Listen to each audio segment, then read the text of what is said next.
Salga por la puerta de atrás y no mire atrás. Eso fue lo que me dijo el mesero, con la voz temblorosa y los ojos llenos de miedo.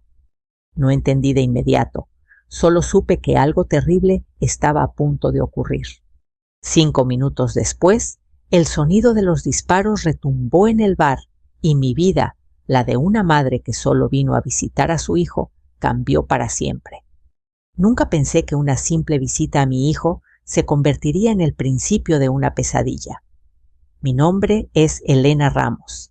Tengo 68 años, soy viuda y vivo en un pequeño pueblo de Michoacán.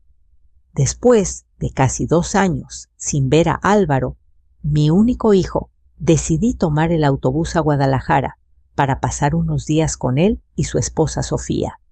El viaje fue largo, pero la emoción me mantenía despierta. Llevaba en el bolso un frasquito con mole que yo misma había preparado un regalo para Sofía, que siempre decía que mi comida sabía a casa. Cuando llegué a la terminal, Álvaro me esperaba, pero algo en él había cambiado. Estaba más delgado con ojeras, los ojos rojos, como si no hubiera dormido en días. Me abrazó con fuerza, casi demasiado. Mamá susurró: «Qué gusto verte». «¿Estás bien, hijo?», pregunté notando su respiración agitada. «Sí, solo mucho trabajo», respondió, esquivando mi mirada. Fuimos directo a su casa, un departamento modesto en un barrio tranquilo. Sofía me recibió con una sonrisa sincera, pero sus manos temblaban al servirme café. Había algo raro en el ambiente, una tensión invisible que no supe nombrar. Durante la cena intenté mantener la conversación ligera. «¿Y cómo va el negocio de seguros, hijo?», pregunté. Sofía bajó la mirada. Álvaro dejó el tenedor y se pasó una mano por el cuello. «Bien, regular», dijo. «Han sido semanas complicadas». No insistí, aunque algo dentro de mí se apretó. Al día siguiente, Álvaro me propuso salir a caminar. «Vamos al pueblo viejo», dijo. «Hay un bar muy bonito, sirven cerveza artesanal». «¿Un bar?», me reí. «Tú nunca bebías. A veces es bueno relajarse, ma». Llegamos al bar La Campana, un lugar antiguo, con madera oscura y luces amarillas. El aroma a cebada y tabaco llenaba el aire. Todo parecía normal hasta que noté las miradas. 2 hombres en la esquina no apartaban los ojos de mi hijo. «¿Quiénes son?», le susurré. «Clientes nada más», respondió rápido. «No te preocupes». Pero su pierna se movía sin parar bajo la mesa. Estaba nervioso demasiado. Cuando Sofía lo llamó por teléfono, se levantó diciendo: «Tengo que atender esto, ma. Regreso en 5 minutos». Y se fue. Fue entonces cuando el mesero se acercó. Un hombre joven, con acento del norte, mirada honesta, pero asustada. «Señora», dijo en voz baja, «por favor escúcheme bien, no diga nada. Cuando su hijo salga, usted debe ir al baño y escapar por la puerta de atrás». «¿Que por qué su hijo está en problemas y quieren usarla a usted?» «Usarme, no entiendo. No hay tiempo. Por favor, confíe en mí». Me quedé helada. En ese momento, uno de los hombres del rincón se levantó y caminó hacia el teléfono del bar. El mesero se apartó, fingiendo limpiar la barra. El reloj marcaba las 7:10. 5 minutos después, el primer disparo quebró el silencio. Me lancé al suelo instintivamente. La gente gritó, las botellas se rompieron. El corazón me latía en la garganta. Sin pensar, corrí hacia el baño. Recordé las palabras del mesero, la puerta de atrás. El pestillo del baño estaba oxidado, la ventana pequeña pero abierta. Afuera se oían pasos sirenas a lo lejos. Me trepé como pude rasgándome la blusa. Caí sobre tierra húmeda detrás del edificio. Un perro ladró. Mis manos temblaban tanto que apenas pude ponerme de pie. No sabía a dónde correr. Solo supe que debía alejarme. Desde la calle principal Se escuchaban más disparos, luego un silencio espeso. Pensé en Álvaro, en su rostro tenso, en los hombres del rincón. ¿Qué estaba pasando? Caminé sin rumbo por las calles del pueblo hasta llegar a una pequeña iglesia iluminada por velas. Entré y me arrodillé frente al altar. El aire olía a incienso y miedo. Dios mío, susurré, protege a mi hijo. No entiendo nada, pero protégelo. Minutos después, una figura apareció en la puerta. Era el mesero. Señora, dijo jadeando, tenemos que irnos. No es seguro quedarse aquí. ¿Qué está pasando? Pregunté con lágrimas en los ojos. Su hijo no es el que usted cree. Y hay gente que lo quiere muerto. Me quedé en silencio paralizada. Afuera, las sirenas ya estaban cerca. Aquel fue el momento exacto en que comprendí que la verdad que estaba por descubrir podría destruir todo lo que creía saber de mi familia. El joven mesero se llamaba Raúl. No tenía más de 30 años, pero sus ojos habían visto demasiado. Caminábamos rápido entre callejones oscuros, mientras las sirenas resonaban detrás de nosotros. ¿A dónde me lleva?, le pregunté sin aliento. A un lugar seguro, respondió. Vivo cerca en una pensión. No podemos ir por la carretera, están buscándola. ¿Buscándome? ¿Por qué? Raúl se detuvo, miró alrededor y bajó la voz. Porque su hijo firmó algo, señora. Algo que la pone a usted en peligro. Esas palabras me atravesaron como un cuchillo. ¿Qué firmó Álvaro? Una póliza de seguro de vida. Su nombre está ahí como asegurada. Y el beneficiario es Sofía. Me quedé en silencio unos segundos. El eco de mis pasos se mezclaba con el latido de mi corazón. Eso no tiene sentido. ¿Por qué haría algo así? Raúl apretó la mandíbula. Porque lo obligaron. Llegamos a una pequeña casa de ladrillo. Me hizo entrar por la cocina. Dentro, una anciana de cabello blanco rezaba frente a una vela. Raúl le dijo algo al oído y ella asintió sin preguntar. Me ofreció una manta. Siéntese, señora, respire. Yo solo podía pensar en una cosa, una póliza a mi nombre. Explíqueme todo, le exigí. Raúl se sentó frente a mí, frotándose las manos. Su hijo trabaja para una compañía de seguros, ¿verdad? Sí, desde hace años. Esa compañía es fachada. Detrás hay un grupo que falsifica pólizas y cobra indemnizaciones usando identidades de personas reales. Primero usaban nombres de desconocidos, pero luego descubrieron que era más fácil con familiares de empleados. Sentí que el suelo desaparecía bajo mis pies. Y Álvaro, lo presionaron. Le hicieron firmar un seguro con su nombre como asegurada. Dijeron que era parte de una campaña de prueba, pero en realidad planeaban simular su muerte para cobrar el dinero. Me llevé las manos a la boca. ¿Simular mi muerte? Sí. Fingirían un accidente con documentos falsos y Sofía, su nuera, sería la beneficiaria. Negué con la cabeza temblando. Sofía no. Ella no haría eso. Es una buena muchacha. Raúl la miró con compasión. No lo sé, señora, pero los papeles ya están firmados. Y si usted desaparece, todos pensarán que fue un accidente. Por un instante, el silencio se volvió insoportable. Afuera, los perros ladraban y el reloj del pueblo marcó las 9. ¿Dónde está mi hijo? Ahora pregunté. Escapó, pero no sé si sigue vivo. ¿Por qué dice eso? Porque los hombres que estaban en el bar no eran clientes. Eran cobradores. Y cuando las cosas se salieron de control, lo persiguieron. Me cubrí el rostro. Las lágrimas salían sin control. Mi niño. Raúl me ofreció un vaso de agua. No podemos quedarnos mucho. Tienen contactos en la policía. Lo mejor es que descanse un poco. Mañana buscaremos ayuda. No dormí esa noche. Pensé en los años que Álvaro Había pasado luchando por su negocio en la ilusión que tenía de darme una vida tranquila. ¿Cómo había llegado a esto? ¿En qué momento el dinero lo había llevado al borde del abismo? A las 6 de la mañana golpearon la puerta. Raúl fue a mirar por la ventana y palideció. Son ellos.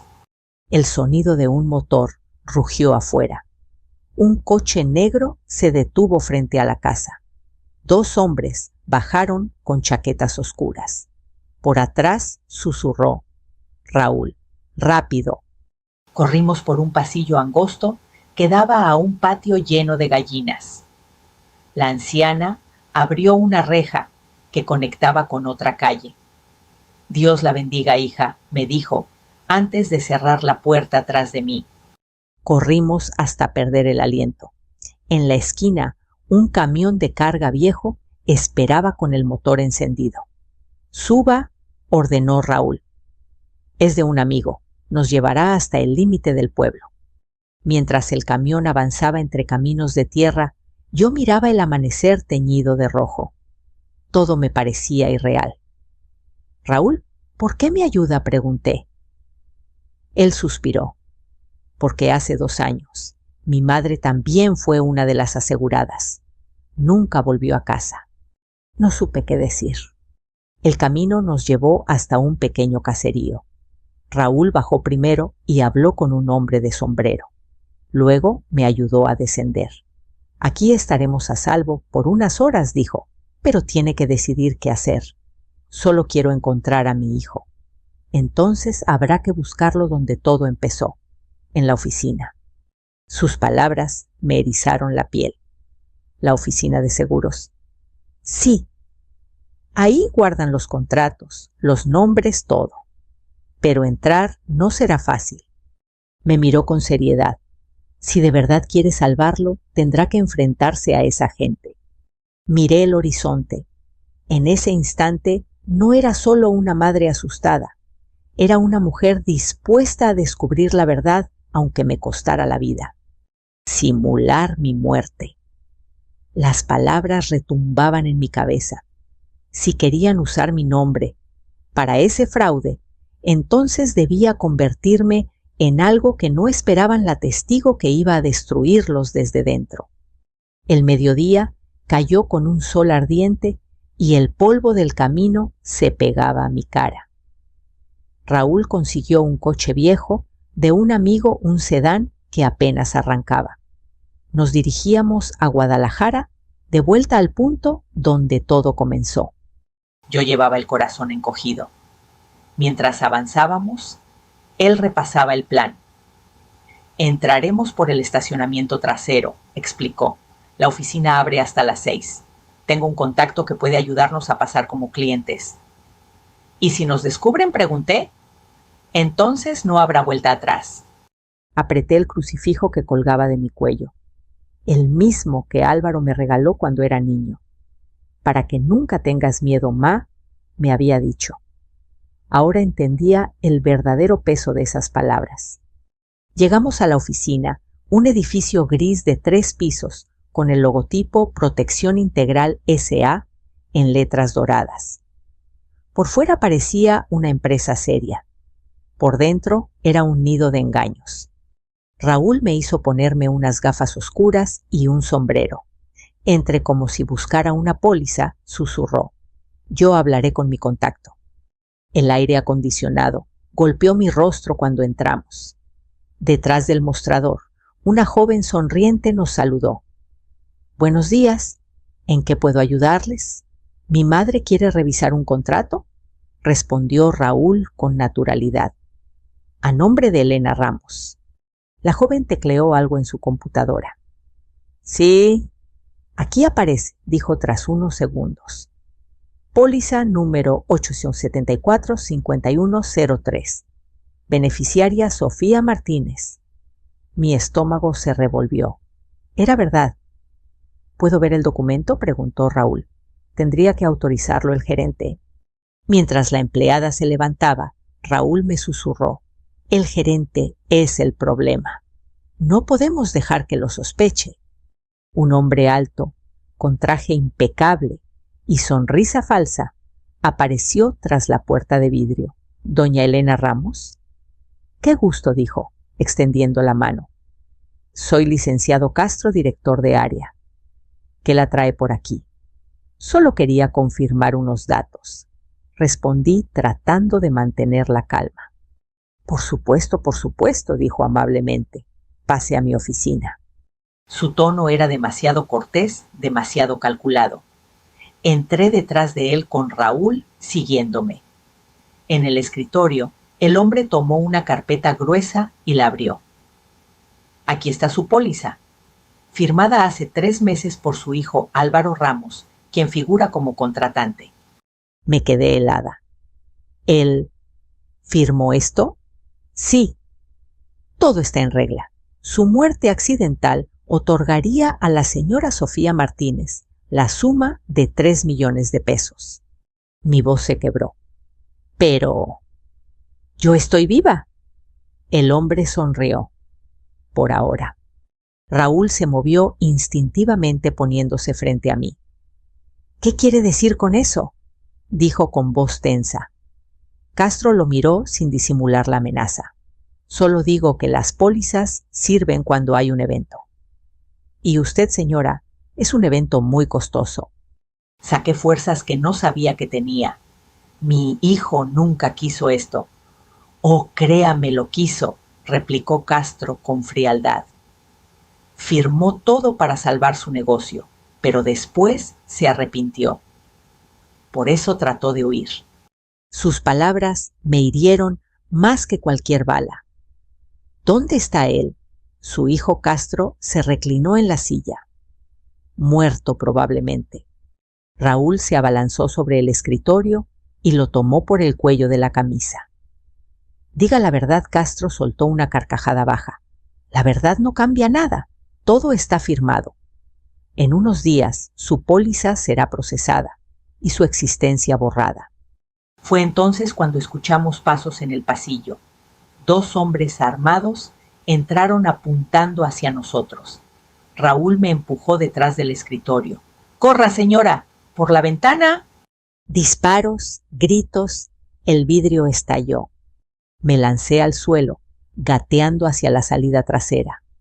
Raúl se enfrentó a los hombres disparando con una pistola que no sé de dónde sacó. Escuché un quejido, luego silencio. Corrí. Bajé las escaleras a toda velocidad. La gente gritaba. Afuera, el ruido del tráfico me devolvió al mundo real. Subí a un taxi sin mirar atrás. «A la iglesia de San José, por favor», dije con voz temblorosa. Durante el trayecto revisé mi bolso. Entre los papeles que Raúl me había pasado, antes de entrar, encontré una copia doblada del contrato. En letras pequeñas, leí algo que me heló la sangre. «Testigo de firma, Sofía Martínez». Las lágrimas me nublaron la vista. Sofía. ¿Sabía todo desde el principio? Cuando llegué a la iglesia, me encerré en un banco. El padre me ofreció agua y silencio. Pasé horas mirando el crucifijo preguntándome dónde estaba Álvaro, si estaba vivo, si todo esto tenía arreglo. De pronto, una sombra se detuvo junto a mí. «Doña Elena», susurró una voz familiar. Levanté la mirada. Era Sofía. Su rostro estaba pálido, los ojos hinchados de llorar. «Necesitamos hablar», dijo. «No todo es lo que parece». Y supe que aquella conversación iba a decidir si podía seguir confiando en la única persona que me quedaba. La iglesia estaba casi vacía, apenas iluminada por el resplandor de las velas. Afuera, el sol ya se escondía detrás de los tejados, tiñendo todo de un naranja triste. Sofía se sentó frente a mí, con las manos entrelazadas, sin atreverse a mirarme a los ojos. Doña Elena dijo en voz baja: «Sé que no tiene razones para creerme, pero necesito explicarle». Yo me quedé en silencio. Mi corazón oscilaba entre el miedo y la rabia. «Empiece le dije finalmente. Pero si me miente lo sabré. Sofía respiró hondo, y entonces todo comenzó a salir de su boca, como si llevara semanas ahogándose. Sí, yo firmé como testigo en la póliza, pero no sabía que iban a usarla para eso. Álvaro me dijo que era solo un trámite de trabajo, que ayudaría a su empresa con una auditoría interna. ¿Y le creyó?, pregunté con incredulidad. Él estaba desesperado, doña Elena, lo amenazaban, lo tenían acorralado. Su voz se quebró. Me mostró una foto en su celular Álvaro, con una herida en la ceja, sosteniendo un sobre. Esa noche lo golpearon frente a mí. Me dijeron que si hablaba nos matarían a los dos. El silencio se volvió pesado. El eco de sus palabras me atravesaba el pecho. Entonces, usted sabía que me querían muerta. No al principio. Pero cuando le conté a Álvaro que había recibido llamadas raras, entendimos lo que planeaban. Querían fingir su muerte, doña Elena. Usar su nombre, falsificar papeles, incendiar un coche con un cuerpo irreconocible. Mis manos empezaron a temblar. Sentí un vértigo extraño, como si el suelo se abriera bajo mis pies.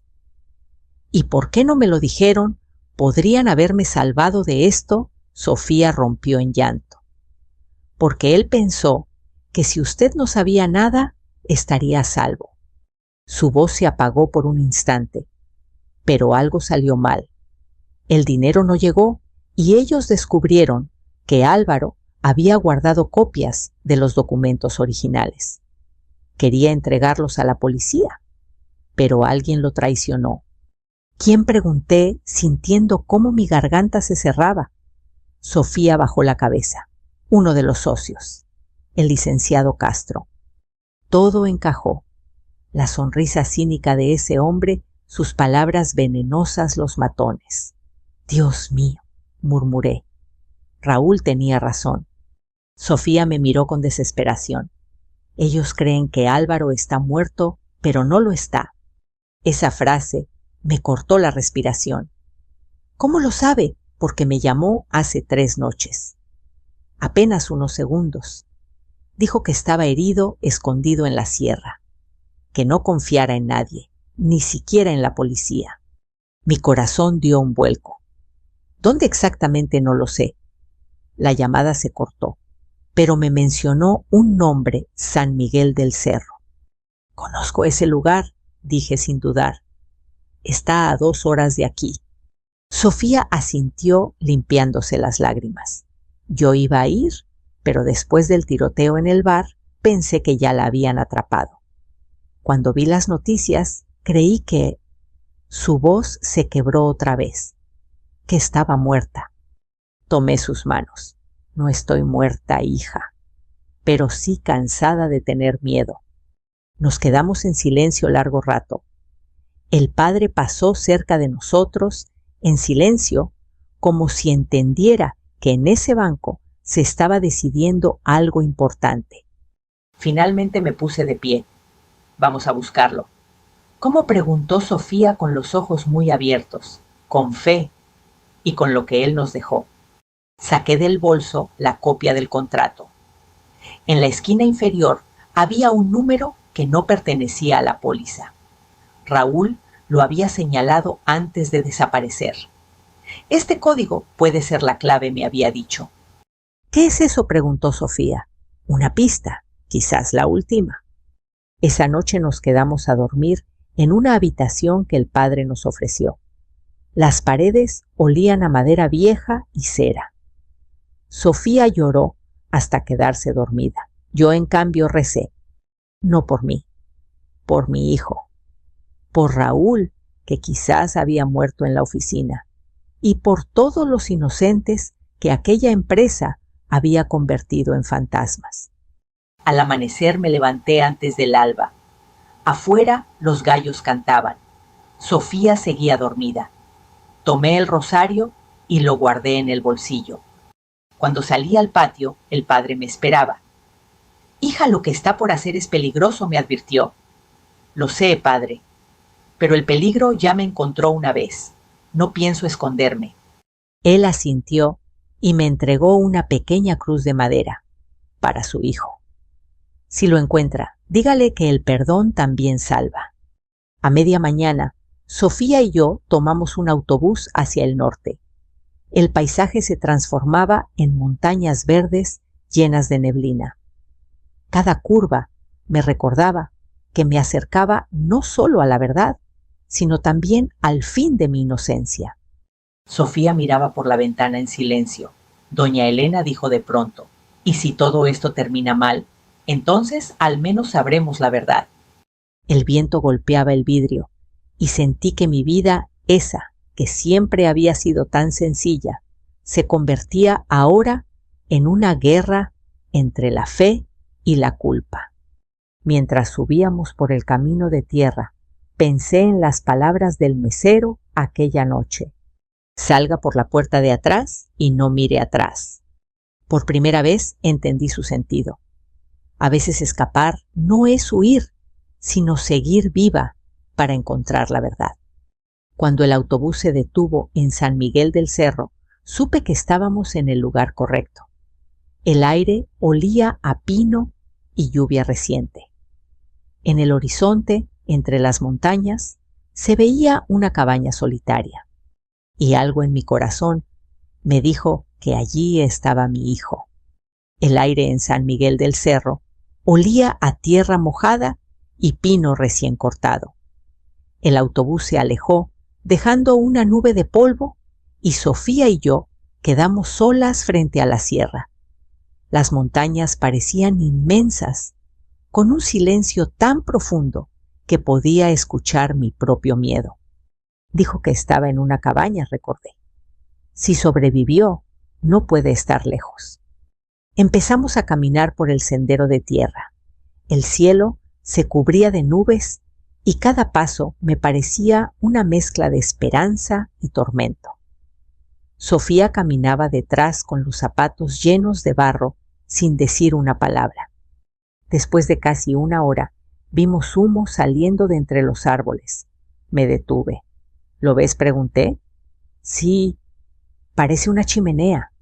Nos acercamos con cautela. La cabaña era pequeña, hecha de troncos, con una puerta a medio cerrar. El corazón me latía tan fuerte que creí que se me iba a salir del pecho. Golpeé la puerta. Nada. Golpeé otra vez. Entonces escuché una voz débil del otro lado. ¿Quién? ¿Quién es? Álvaro, grité. La puerta se abrió apenas. Mi hijo estaba ahí vivo con la cara pálida y una venda en el hombro. Cuando me vio, se tambaleó. «Ma, ¿eres tú, sí, hijo mío?» «Soy yo». Corrí a abrazarlo. Su cuerpo estaba frío y olía a humo y a heridas. Sofía se quedó parada en la entrada, llorando en silencio. Nos quedamos así un buen rato sin palabras, solo el sonido del viento y nuestros sollozos. Álvaro se sentó en una silla vieja. Pensé que ya las habían matado. Casi dije, pero alguien me ayudó. Él bajó la cabeza. Todo esto es culpa mía. No le interrumpí. Es culpa de los que te usaron. Sofía se acercó temblando. Álvaro, yo les conté. Ella sabe todo. Él la miró sorprendido, luego asintió. Ya era hora. No quiero más secretos. Se quitó la venda del hombro. La herida estaba mal curada. Uno de ellos me disparó cuando intenté escapar. Me escondí aquí. Los campesinos del cerro me ayudaron. Me dieron agua, comida. Me salvaron la vida. Me arrodillé frente a él tomándole la mano. Todo va a terminar, hijo. Tenemos la póliza, los papeles, todo. Él negó. Eso no basta. Tienen más. Copias, contactos en la policía, políticos. No se detendrán hasta borrar toda evidencia. Sofía lo miró con determinación. Entonces hay que adelantarse. ¿Qué propones?, pregunté. El archivo maestro, dijo Álvaro. Está en un servidor en la oficina central. Si conseguimos sacarlo, se acabó el negocio.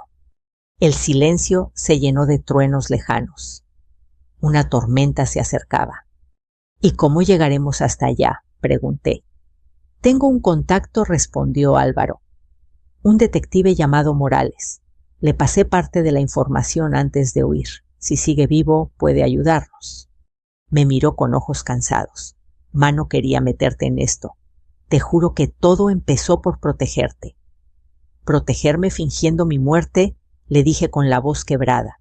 Me amenazaron con matarte de verdad. Pensé que si creían que estabas muerta, te dejarían en paz. El dolor se me clavó como un cuchillo. Quise gritarle, pero vi su mirada, no había maldad, solo culpa.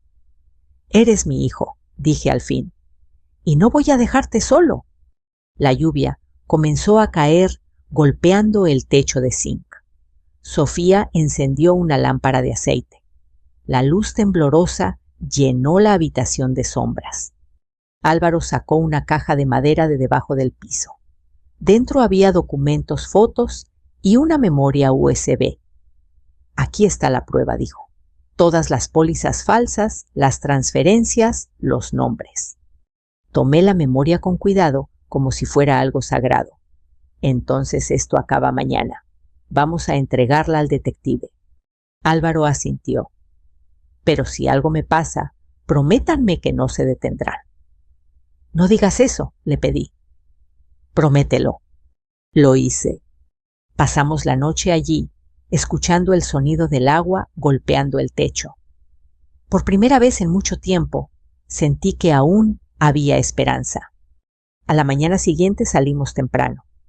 Álvaro, aunque débil, insistió en conducir. Hay un camino viejo que lleva directo a la ciudad, dijo. Nadie lo usa desde hace años. El cielo estaba cubierto de nubes.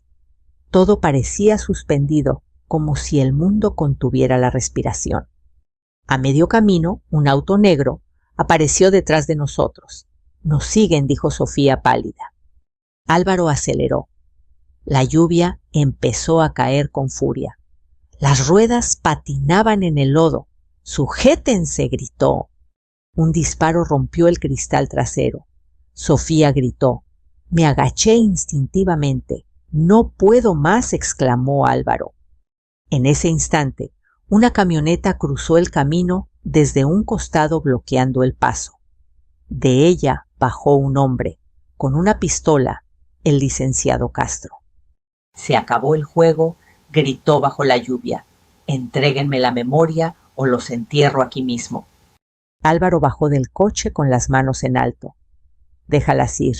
Yo soy al que buscas. Castro rió. Ah, muchacho, todavía crees que puedes negociar. Yo bajé también apretando el crucifijo. Sofía me siguió empapada con el rostro decidido. El trueno iluminó la escena. No tiene que terminar así, dije. Entréguese. A usted, Castro, escupió al suelo. Usted es solo una firma en un papel. Y entonces sonó otro disparo. El cuerpo de Castro se tambaleó hacia atrás. Detrás de él, entre los árboles, apareció un hombre con chaqueta oscura, el detective Morales.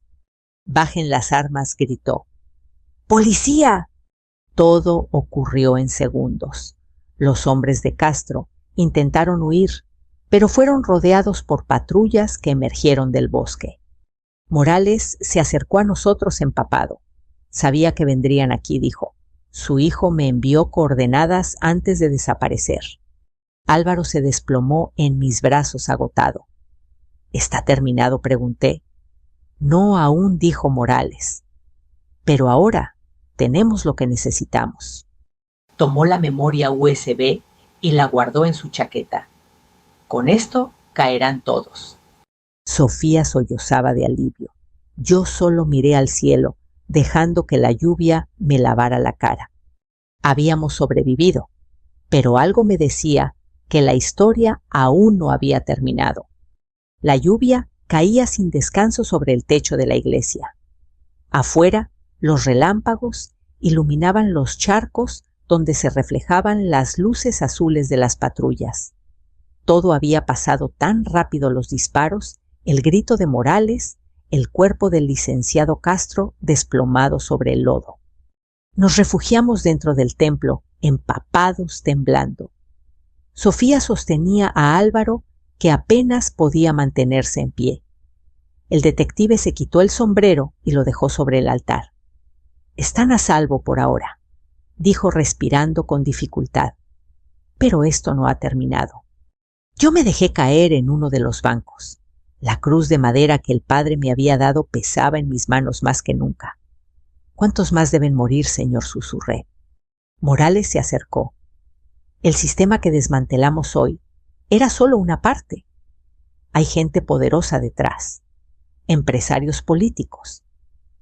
No van a quedarse quietos». «Entonces debemos terminar lo que empezamos», respondí con una fuerza que ni yo reconocí. El detective me miró sorprendido. Su hijo tiene pruebas suficientes para destruirlos. Pero necesitamos hacerlo bien. Si las entregamos ahora, podrían desaparecer. «¿Qué sugiere?», preguntó Álvaro agotado. «Esperar. Publicarlas todas a la vez con respaldo legal y mediático». Sofía lo interrumpió. «¿Y mientras tanto qué? Seguimos escondidos como si no existiéramos». «Exactamente», contestó Morales. «Si los creen muertos, no los buscarán». Álvaro negó con la cabeza. «No pienso seguir huyendo. Ya tuve bastante de mentiras». Me acerqué a él tomándolo del rostro. «Hijo, no es cobardía esconderse cuando es por amor. La fe también sabe esperar». La tormenta arreciaba. Cada trueno hacía vibrar los vitrales rotos. Dentro del templo, el aire olía a cera y a miedo. Morales encendió un cigarro, aunque el humo se perdió rápido entre los rezos lejanos. «Cuando era niño», dijo mirando al altar, «mi madre me decía que las cruces no se eligen. Uno las carga o se deja aplastar por ellas». Sus palabras se clavaron en mí. Miré el crucifijo entre mis dedos y comprendí que ese objeto tan simple había sido testigo de toda mi vida, de la fe del dolor y ahora del sacrificio. Álvaro tosió. «Ma, ¿todavía crees que Dios me puede perdonar?». «No lo dudes», le respondí. «Si el perdón no existiera, tú ya estarías muerto». Él sonrió débilmente. «Entonces, por primera vez, creo que entiendo lo que significa vivir». Nos quedamos callados. Sofía apoyó la cabeza en su hombro. Yo cerré los ojos. Por un momento, el sonido de la lluvia fue lo único que existía. A la mañana siguiente, Morales nos llevó a un refugio en las afueras de la ciudad. Era una casa humilde, rodeada de maizales. Allí por fin Álvaro pudo descansar.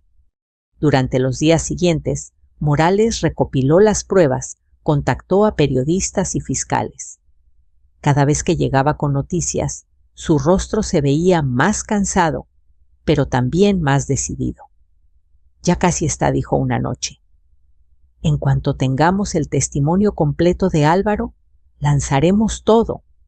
Yo pasaba las tardes escribiendo en un cuaderno que me dio el padre de San José. Escribía lo que había vivido, lo que había sentido. No por venganza, sino para no olvidar.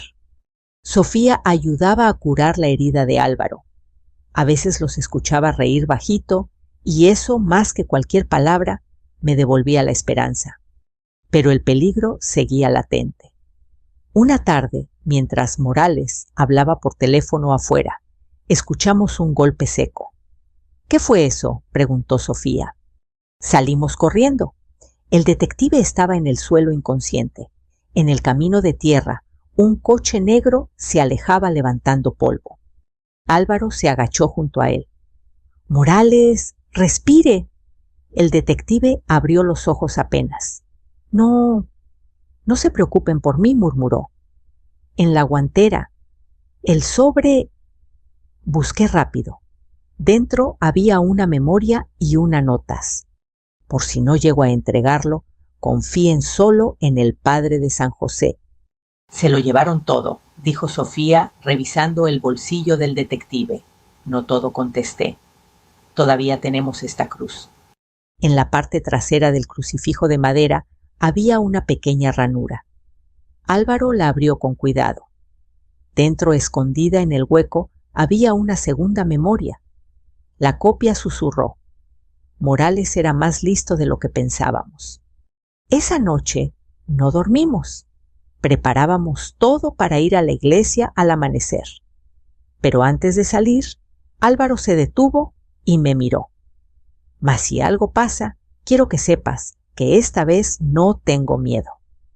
Eso lo dices porque no has sido madre, le respondí, sonriendo entre lágrimas. Nos abrazamos. Cuando el primer rayo de sol apareció, caminamos hacia la capilla. El aire estaba fresco, con ese olor a esperanza que solo las montañas guardan. Morales había sobrevivido, pero su salud era frágil. Nos esperó en la puerta, apoyado en un bastón. «Lo logramos», dijo con voz débil. «Hoy todo saldrá a la luz». Le entregué la cruz. «Guárdela, padre. Representa más de lo que parece». El detective la sostuvo con respeto. El peso de la cruz murmuró: «A veces duele, pero siempre salva». Las campanas comenzaron a sonar. Por primera vez en semanas sentí que podía respirar. Sabía que el camino no había terminado, pero ya no importaba. Habíamos sobrevivido al miedo, a la culpa y a la mentira. Y entendí que no hay cruz demasiado pesada cuando se lleva con amor. El amanecer trajo un silencio que parecía imposible después de tantos días de miedo. La lluvia había cesado y los primeros rayos del sol se filtraban entre las nubes, bañando la iglesia en un tono dorado. Morales, pálido pero vivo, nos reunió en el atrio. En sus manos llevaba una carpeta llena de documentos, sellos oficiales y memorias con las pruebas del fraude. Hoy dijo, con voz firme: «Este infierno termina». Álvaro lo observaba con los ojos cansados. «¿Estás seguro de que podemos confiar en ellos?» «Ya no tenemos opción», respondió el detective. «Si no lo hacemos público, ahora lo harán desaparecer todo». El plan era sencillo. Morales había contactado a un periodista independiente, alguien sin miedo a los poderosos. Las pruebas se enviarían desde la iglesia, utilizando la red de un colegio cercano. Mientras Sofía preparaba el equipo, yo me quedé mirando el altar. Aquella cruz que tantas veces me pesó, ahora parecía liviana. Había soportado el dolor, pero también había sido mi guía. «Ma», dijo Álvaro, acercándose, «si esto sale bien, quiero que volvamos a casa. Quiero plantar los limoneros que te prometí. Y yo solo quiero verte vivir, hijo», le respondí. «Ya no necesito nada más». El sonido del teclado rompió el silencio. Sofía anunció: «Listo. El archivo está subiendo». Morales asintió. «En cuestión de minutos todos lo sabrán». El reloj de la torre marcó las 8. En ese instante, el teléfono del detective vibró. Lo contestó en altavoz. Una voz nerviosa se escuchó al otro lado. Lo lograron. «Está en todos los noticieros». Los arrestos ya comenzaron. Morales sonrió cerrando los ojos. Por fin susurró. Sofía rompió a llorar abrazando a Álvaro. Yo los miré sintiendo que el corazón se me abría. 5 minutos después, dije en voz baja: «¿Qué?», preguntó mi hijo. 5 minutos después de subir el archivo, el mundo cambió. El detective encendió la radio. Las noticias hablaban de una red de fraudes millonarios desmantelada gracias a pruebas filtradas desde una fuente anónima. Se mencionaban nombres, empresas, funcionarios. Por primera vez, la verdad tenía voz. Morales se sentó exhausto. «Ya está. Todo. Ustedes pueden empezar de nuevo». «¿Y usted?», le pregunté. «Yo seguiré. Siempre hay otra cruz que cargar». Nos despedimos con un abrazo largo, no de héroes, sino de sobrevivientes. Semanas después regresamos a Michoacán. El pueblo seguía igual, los mismos perros dormidos en la plaza, el mismo olor a pan recién hecho. Pero algo en nosotros había cambiado. Álvaro abrió un pequeño taller mecánico sencillo, pero honesto. Sofía lo ayudaba en la oficina. A veces los veía reír entre grasa y papeles, y sentía que la vida, pese a todo, seguía dándonos segundas oportunidades. Una tarde, mientras barría el porche, llegó una carta sin remitente. Dentro solo había una fotografía, el crucifijo de madera, apoyado en el altar de la iglesia.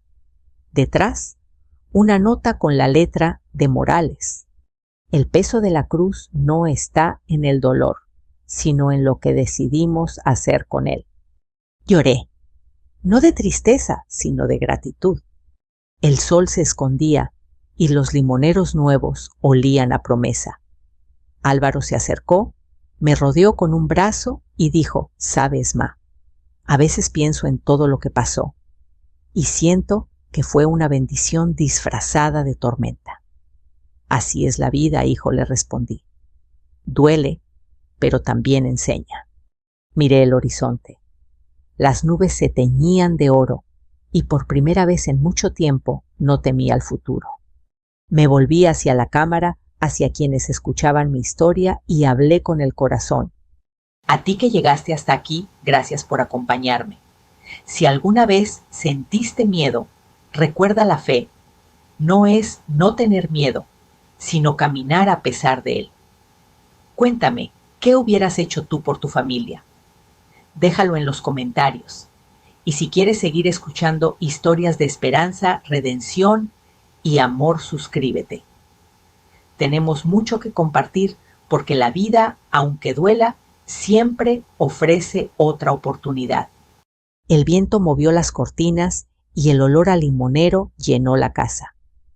Cerré los ojos, apreté el crucifijo contra el pecho y susurré: «Gracias, Dios mío». 5 minutos después, todo cambió.